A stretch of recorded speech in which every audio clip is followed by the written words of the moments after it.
அஸ்ஸலாமு அலைக்கும். நான் உங்கள் ஷிஃபா குக்கிங்லேருந்து பேசுகிறேன். இன்றைக்கி நம்ம என்ன ரெசிபி பார்க்க போகிறோன்னா, சிக்கன் சீஸ் சப்பாத்தி. வீட்டில் மீதமான சப்பாத்தி இருந்தால் இந்த மாதிரி குழந்தைங்களுக்கு பண்ணி கொடுத்து பாருங்கள். அவங்க ரொம்ப விரும்பி சாப்பிடுவாங்க. வாங்க எப்படி செய்கிறதுன்னு பார்க்கலாம்.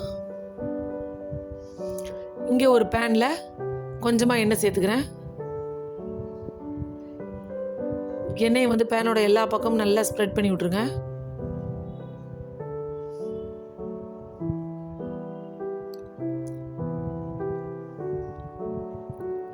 பேன் நல்லா காஞ்ச உடனே 2 முட்டையை உடைச்சு இதில் ஊற்றிக்கிறேன். கரு வந்து கொஞ்சம் நடுவில் இருக்கிற மாதிரி பார்த்துக்கோங்க.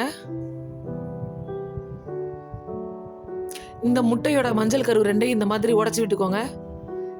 உடைச்சி விட்டுட்டு லைட்டாக மேலே உப்பு தூவிக்கோங்க. மத்தியானம் செஞ்ச சிக்கன் பீசஸ் இருக்கு, அதை கொஞ்சமாக பிச்சு போட்டு இந்த கரு மேலே சேர்த்துக்கிறேன். அதுக்கும் மேலே ஒரு சீஸ் ஸ்லைஸ் சேர்த்துக்கிறேன். இப்போ கொஞ்சமாக ஆரிகனவை அப்படியே தூவி விட்டுக்கிறேன். இதுக்கும் மேலே கொஞ்சம் டேஸ்ட்டுக்காக 1 ஸ்பூன் மயோனைஸ் வச்சுக்கிறேன். இப்போ நம்ம வச்சிருக்க சப்பாத்தியை இது மேலே வச்சிடலாம். அவ்வளோதான். இப்போ ஒரு பக்கம் நல்லா வெந்ததுக்கப்புறம் இன்னொரு பக்கம் திருப்பி போட்டு இந்த சப்பாத்தியும் நல்லா கிறிஸ்பியாக வேக விட்டுக்கிறான்.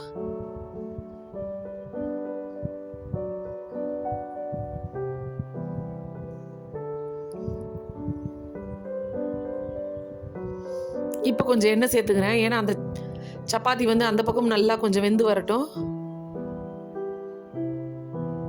பார்த்தீங்களா, இந்த பக்கம் கொஞ்சம் வெந்துருச்சு. இப்போ நம்ம சப்பாத்தியை அப்படி பாதியாக மடிச்சிடலாம். முட்டை உள் பக்கமாக இருக்கிற மாதிரி சப்பாத்தியை பாதியாக மடிச்சிருங்க.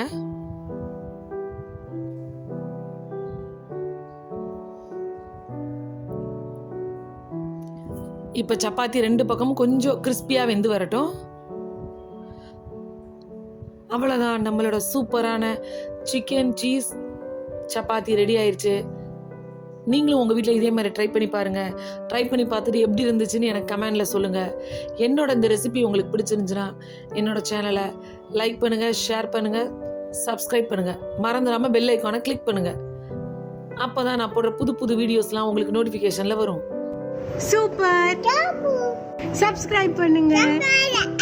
தேங்க்யூ.